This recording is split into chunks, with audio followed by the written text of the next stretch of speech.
Security has to be friendly or it won't get used.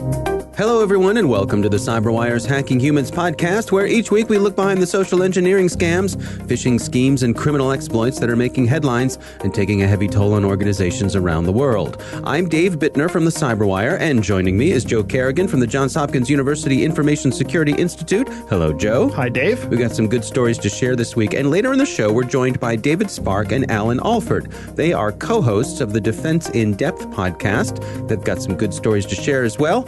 But first, a word from our sponsors at KnowBe4. Have you ever been to security training? We have. What's it been like for you? If you're like us, ladies and gentlemen, it's the annual compliance drill, a few hours of PowerPoint in the staff break room. Refreshments in the form of sugary donuts and tepid coffee are sometimes provided, but a little bit of your soul seems to die every time the trainer says, "Next slide." Well, okay, we exaggerate, but you know what we mean. Stay with us. And in a few minutes, we'll hear from our sponsors at KnowBe4, who have a different way of training. And we are back. Joe, I'm going to start things off for us this week. There's a story that's been making the rounds. I've seen it mentioned on Good Morning America and lots of general interest news shows. And it was triggered by the Los Angeles County District Attorney put out a statement warning people against juice jacking. Now, juice jacking... I've never heard of juice jacking. What is... The term was coined by security journalist Brian Krebs, very well known. Juice jacking is when you take a public charging station, a public USB charging station, and you put some kind of computer behind it. Right. So when someone plugs in, seemingly to get power... In addition to getting power, they get their device hacked because data can transfer over that USB cable in most cases. It's how you would interface your phone directly with your computer. Correct. And so the LA County District Attorney has put out this warning about juice jacking, I think particularly because we're coming up on the holiday season when a lot of people will be traveling. Right. And it's very common to see these days in airports and bus stations and other places, these USB charging stations where you can plug in your USB cable. It'll give you power. I was in the airport a few days ago and you saw people gathered around these stations desperately getting power for their devices while they were on their way somewhere. I have mixed feelings about this. First of all, I think the odds of you getting infected with something like this is very low. I think it is good general hygiene to, rather than plugging into some unknown USB port, to use your AC charger. Yeah, to use your AC adapter. I would agree. There's also a device called a USB condom that you can get, which essentially takes out the two data pins on a USB connection. So all you get is the power pins. You can also get cables that are power only. Right. Another thing they point out here is, and it's something we've talked about before, is that there are folks who have made malicious cables. Right. So if you see a cable laying around or if a cable plugged into one of these charging stations, don't use a cable when you don't know where that cable came from. Another point about this, and a reason why I think it's probably not as big a deal as maybe they're making it out to be, is that both iOS and Android have taken steps to prevent this sort of thing. They have. In the past few years. In order for you to get hacked on Android, you have to turn on the USB device bridge, or you have to change a setting. And if you don't have that setting set, then a lot of this is not going to do anything. They may be able to read files off your device, but they're not going to be able to install malicious software. Yeah.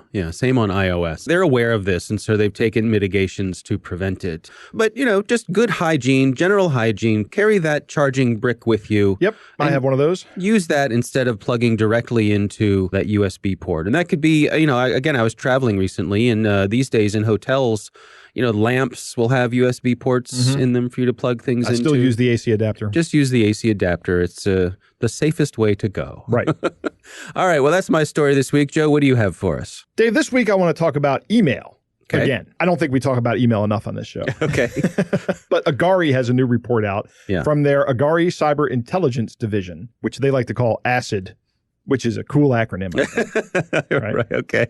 And this is their email fraud and identity deception trends quarterly report for 2019 quarter 3. And some of the things in here are interesting. ACID uses a term called identity deception techniques, and they define that as emails that impersonate trusted brands or individuals. Okay. And these types of email campaigns have accounted for 64% of advanced email attacks. The composition of these deception emails is changing over time, and they've been tracking it. They've been releasing this quarterly report for a while now.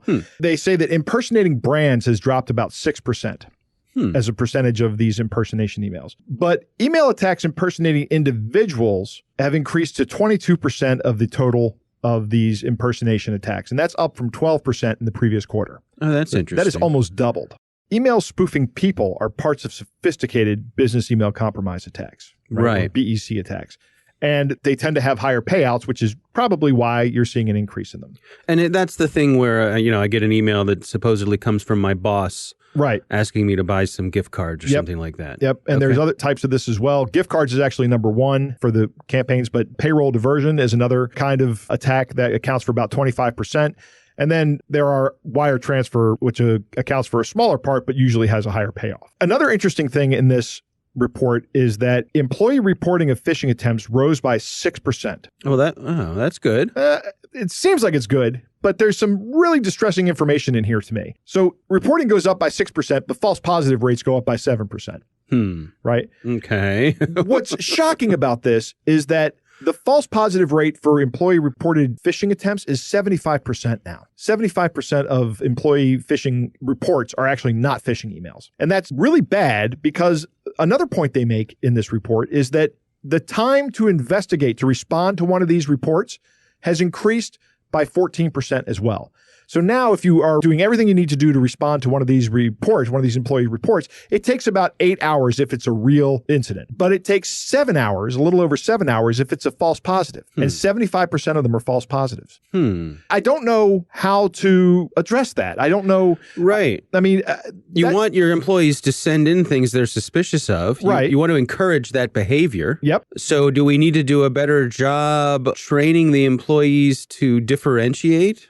Maybe. I really don't know. Now, there's a technical solution that I'm going to be talking about in a second, but that doesn't help with false positives. The false positives here are a huge time waster. Right. I think in the future, you're going to see some kind of automation on this. Although, how are we going to trust the automation is getting it right and the automation isn't producing more false positives, or maybe it only eliminates half the false positives, right? Yeah, just if you can reduce the number of things that require the eyes of a real person, that's going to be helpful. Yeah, I would agree. There's a technology out there called Domain-Based Message Authentication Reporting and Conformance, or DMARC. Right.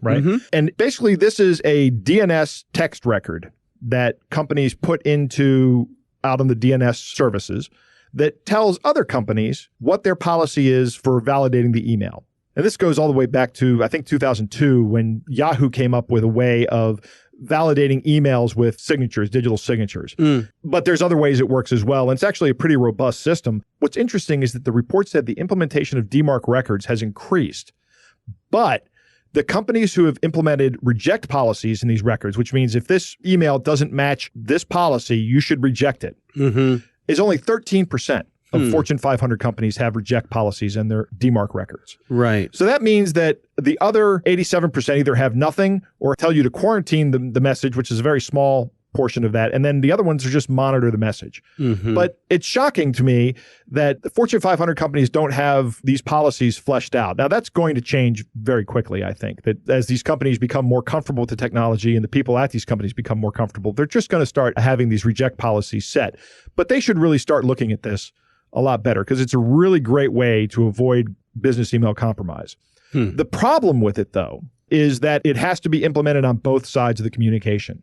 Right? Right. And the report doesn't really touch on, or at least I couldn't find it, on how recipients work with DMARC. If I put out a good reject policy for joescompany.com and somebody sends a spoofed email that spoofs my email address, joe@joescompany.com, if the recipient company doesn't go, well, let's check the DMARC record, then they just receive the message and they don't reject it when they should reject it. And there's no statistics that tell you how many companies have that configured. And I don't know how Agari would get that. The DNS records are publicly available, right? So it's easy to measure how many Fortune 500 companies have these, but it's kind of difficult to measure how many companies are implementing the check. Oh, I see. Yeah, it's surprising to me that all these years in, that email is still as messy as it is. Well, it stems all the way back from the intended purpose of email, and the problem is in the very name. It's Simple Mail Transfer Protocol. In SMTP, Simple Mail Transfer Protocol, I can put any address in the from address I want to in an email, and the server will send it. It'll comply. Before backwards compatibility, we end up with all of this messiness and security issues. Yeah, that's a good point. I was thinking about this in the past week about how we could change SMTP maybe to Secure Mail Transfer Protocol, which would also be SMTP. So that's terrible. But I think something needs to be done with email on an internet level to make it better. Yeah. It's just such a huge battleship to turn. It is. It's a massive battleship to turn. Yeah. All right. Well, it's time to move on to our catch of the day. Our catch of the day was sent in by a listener. This is a bit of a romance scam. The subject line is "Nice to meet you," and it goes like this. Hello, how are you? After telling me all about yourself, you sure sound like the kind of guy I'd love to meet. Go on a date and see where that leads. I'm supposed to be having a good day being the end of the seminar, and am supposed to wait for some kind of call if I'm being chosen by an agency or not while I get my flight booked so I can fly tomorrow. But unfortunately, my card came back declined. So contacted my card company since I knew the funds I left there, and when the reports came, I was told I purchased some phones, which I never did. Then they mentioned something like identity theft. So now my account is frozen, and they promised to dispute the charges and issue another card to me when I get back to the States. I really want to get out of here as soon as I can, if possible tomorrow, but I don't have the means because the airline agent is insisting I get the remaining funds before he can give me a ticket back. I don't know how you feel about this. Hopefully you see from my point of view and help me get out of here. Waiting to hear from you. Hugs. Text me. Joe, are you going to text her back? Yes, of course. I'm going to text her back and wire the money right away so that she can get back to the States. I mean, it's a sad situation here, and you just want to be a helpful person. Yes. I'm wondering if this is seminar or semester, if it's supposed to be. If someone is going to a seminar, who goes to a seminar without buying a round-trip ticket?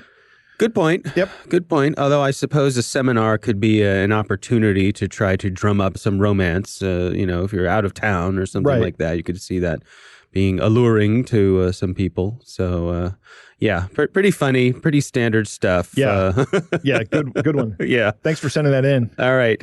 Well, that is our catch of the day. Coming up next, we're joined by David Spark and Alan Alford. They are the co-hosts of the Defense in Depth podcast, and they're going to share some of their experiences with social engineering scams. But first, a word from our sponsors, KnowBe4. And now back to that question we asked earlier about training. Our sponsors at KnowBe4 want to spring you from that break room with new school security awareness training. They've got the world's largest security awareness training library, and its content is always fresh. KnowBe4 delivers interactive, engaging training on demand. It's done through the browser and supplemented with frequent simulated social engineering attacks by email, phone, and text. Pick your categories to suit your business. Operate internationally? KnowBe4 delivers convincing, real-world, proven templates in 24 languages. And wherever you are, be sure to stay on top of the latest news and information to protect your organization with KnowBe4's weekly Cyber Heist News. We read it, and we think you'll find it valuable too. Sign up for Cyber Heist News at knowbe4.com/news. That's knowbe4.com/news. And we are back. Joe, I recently had the pleasure of speaking with David Spark and Alan Alford. They are the co-hosts of the Defense in Depth podcast, really informational and entertaining show. So we hope you'll check that out. Here's my conversation with David and Alan. David and Alan, thank you so much for taking the time for us. I'm really looking forward to chatting with you. You know, as co-hosts of the Defense in Depth podcast, you all speak with a lot of CISOs.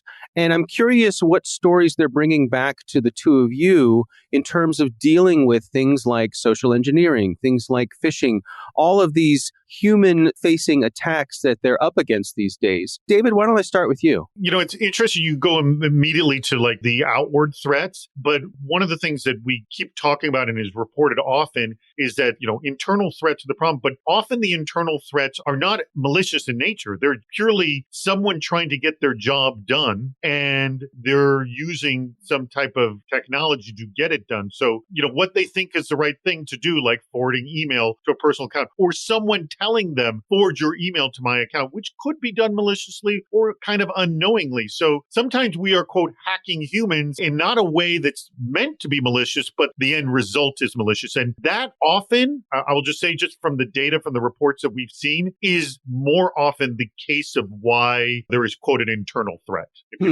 Alan, what's your take? I'm with David that insider threat has to be considered, but I think the external ones are certainly applicable as well. Oh, and I'm just saying that the data shows that the percentage of sort of internal threats that are non-malicious is actually higher in terms of causing problems. Agreed. Yes. I would agree with that 100%. And like you said, I think the impetus is usually people trying to do their jobs and figuring out the most effective and most rapid way to get a thing done. I worked in one shop, I'm not going to name names, where we had a very highly ranked and highly placed administrator for one of our operating system environments basically get walked out the door, not because he turned out to actually be a malicious hacker, but because he was trying to expedite his task list and made some shortcuts that ended up getting mistaken for hacker activity. A lot of people spent a lot of time running to ground exactly what happened, and a lot of resources were wasted. He kept denying that he had done anything. We ultimately proved he did, and it was an ugly situation. And at the end of the day, his motivation really was just, hey, I was trying to get my job done more quickly because I had a lot on my list to do. Wasn't malicious at all, but ended up,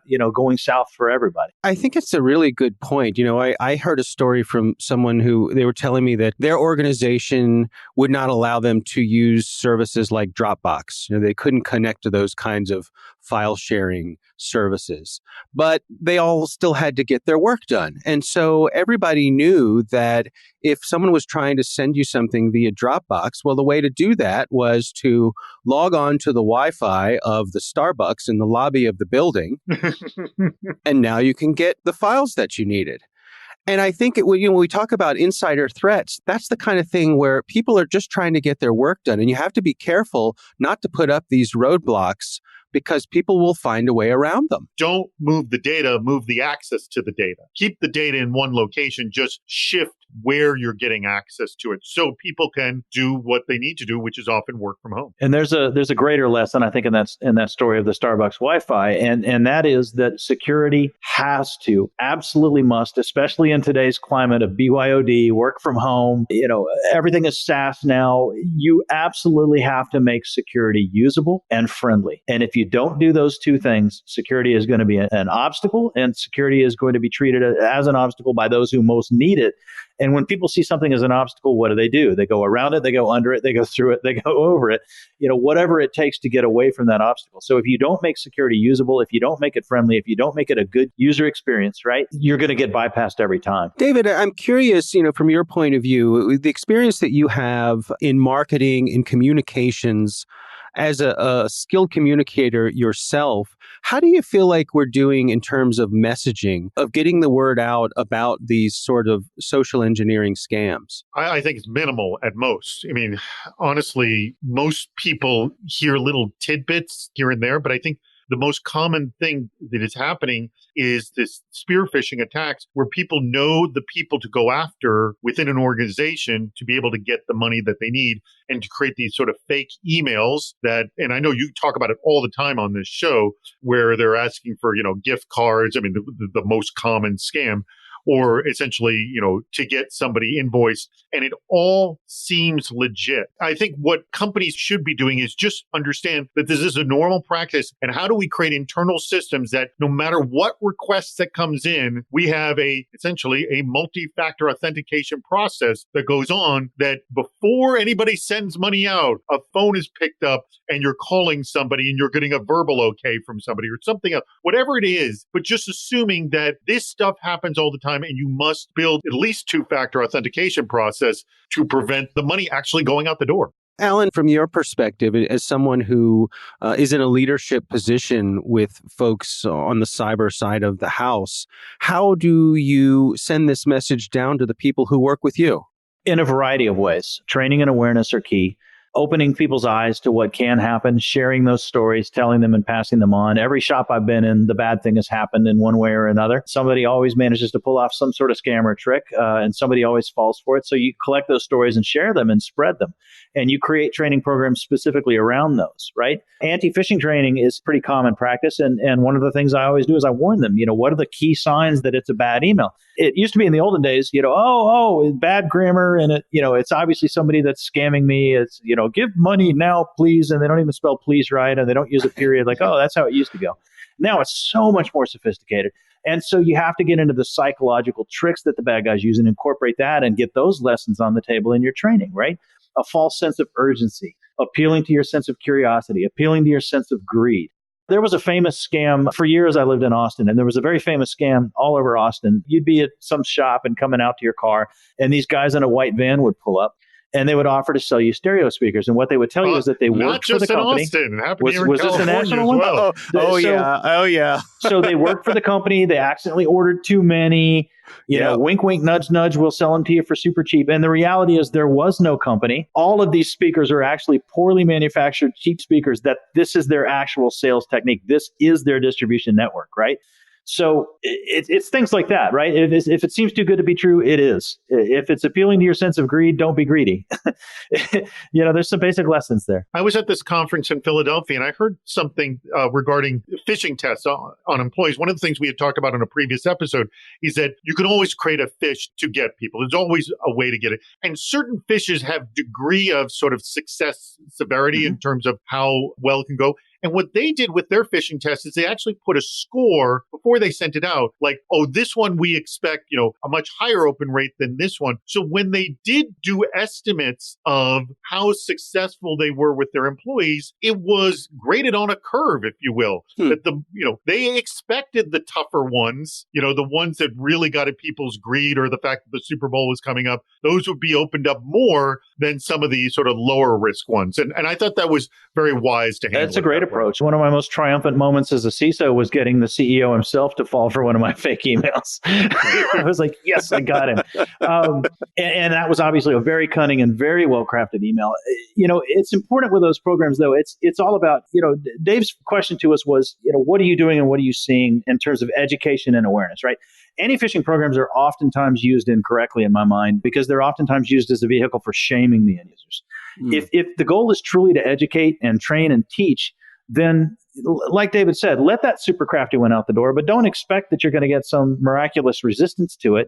Make it a learning lesson. Hey, you fell for a good one. Don't feel so bad. But why was this a good one? And what should you do next time? And just walk them through it and give them support and give them guidance and keep these as examples to help just get it ingrained in people's minds. What about having in place tools so that people can report these things easily, but also that they know that they're being followed up on, that they're not just going into some sort of void in the company and they never hear anything about them again? That's a good point. I don't think we've ever discussed that on our show. Like, how does the person who reports the phishing scam learn about how it's followed up? I mean, do you do anything like that, Alan? We do. Actually, we do. And I was just thinking about my most recent security training I did in my, where I work in my day job. And I threw up a slide that must have had, I'm trying to count it now. There were at least 7 different means by which people could get across a piece of security, hey, there's a thing here. It needs attention. We gave them 7 different means to do it. All of those means converge on the same place, and that same place processes, tracks, tickets, responds, and ultimately you'll know whether you picked up the phone, whether you went to this one email address, whether you went to this one website. The data gets housed, the data gets tracked, and the responses are there, and you will be communicated with. So it's important to open those floodgates as often as you can for the inputs. And to your point, let's make sure that there's actually some feedback, because if it goes into a vacuum, people are going to quit using it. Again, security has to be friendly or it won't get used. All right, Joe, what do you think? Interesting guys, Interesting guys, yeah. First thing I want to talk about is they say internal threats are not necessarily a result of malintent. And he couldn't go into too much details. I'd like to know what Alan was talking about with the guy that got walked out. Yeah, my guess is that he set up some sort of automation or something to make his job easier. But then when people started asking around and saying, what's this automation running? He was like, oh, what automation? I don't know anything about any automation. That's my guess. It was something like that. They're right. People are just trying to do their jobs, and they're trying to do the jobs in the most efficient way possible. Yeah. And the belief on the part of these people is if I can do this job quickly, then I can spend more time doing other stuff for the company. Everybody understands you're selling your time to the company. It's not necessarily a lazy thing, I don't think. I think it's actually a productivity thing. People want to be productive. That's my opinion. Yeah. But security does have to be usable. I've told this story a number of times, and it's anecdotal, but in healthcare, in hospitals, there are or were nurses whose job it was every now and then to go around and wiggle the mice on computers so that the computers didn't lock. So that when people walk into the room with the computer or to the treatment center or whatever, wherever it is, that they don't have to do anything other than start using the computer. Mm-hmm. Now, a lot of people have moved on. I know that at Hopkins, the facilities use like a CAC card, but it's kind of like a chip and pin system. Right. So it's fast. Right. Yeah. And that's the point. It has to be fast and it has to be usable. It can't stand in the way, particularly in healthcare. I remember for a while, you may still be able to get this. There were some folks making USB dongles that basically wiggled the mouse every couple minutes. Right. Yeah, actually, the FBI uses that when they're investigating cyber crimes. They stick it in as part of their forensics to prevent the machine from locking if they catch somebody red-handed. Oh, interesting. Right. Again, we hear that policies and process are key, particularly for business email compromise. People need to follow the process and follow the policy. And your comment about the Starbucks Wi-Fi, getting around that, I kind of blame the employees for going around it, but I also kind of blame management for saying, no, nobody's going to use Dropbox. Right. There's got to be some other way to go about this.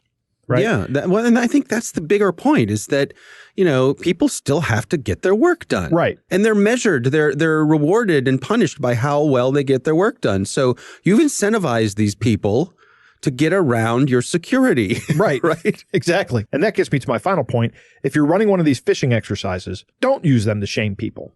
I don't know how often this happens, but I get this sense that it does happen, that so many people fell for the email and were shaming them. And the guys are right about that if you write a really good phishing email, you can expect a higher click rate on it. Sure. Yeah. You can expect more your employees to fall for it and use that as a teaching moment. I agree 100%. Yeah, but do not shame people. That is counterproductive. Yeah. Use a carrot, not a stick, right? Yeah. For this kind of thing, I say use a carrot, not a stick. Yeah. Other times I say use the stick, but not in this case. Right. If you're going to be phishing your own employees, then that is a 100% carrot situation. Yeah.